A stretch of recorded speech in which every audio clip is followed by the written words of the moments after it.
बिस्मिल्लाहिर्रहमानिर्रहीम। एक मस्जिद सी ते मौलवी साहब तकरीर कर रहा सी खौफे खुदा ते अल्लाह का खौफ दिला रहा सन। सारी तकरीर का मौजू सी खौफे खुदा, डर अल्लाह पाक दा। जिस वक्त तकरीर खत्म हुई तो एक पेंडू जहा बंदा बाहर निकलिया तो कहता मौलवी साहब तुसी तकरीर की खौफे खुदा थे तो तुहानू पता खौफे खुदा की है? मौलवी बड़ा हैरान होंदा, मैं आलमे दीन है, एक पेंडू जहा उठ के मैनू पुछदा पाया खौफे खुदा की है। कहता मौलवी साहब मैंने एक गल दसो, जंगल दे विच जिन्ने भी जानवर ने सारे नालों घट चर्बी किहड़े जानवर ते? मौलवी सोची पैंदा।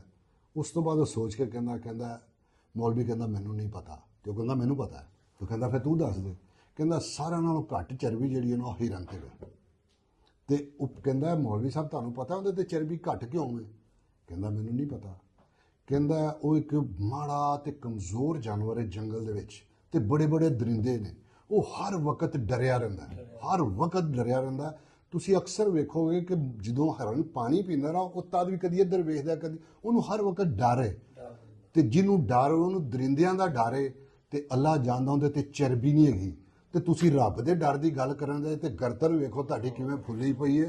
तुसी कहंदे जे रब दा डर, वो जिन्होंने रब दा डर हो जांदा ना खुदा दी कसम उन्हां दी रोटी भी छुट जांदी है, वो बोलते भी घट जे, उन्हों की नींद भी खत्म हो जाती है। अल्लाह पाक सानू अपने हिफ्ज़ो मान च रखे। आमीन।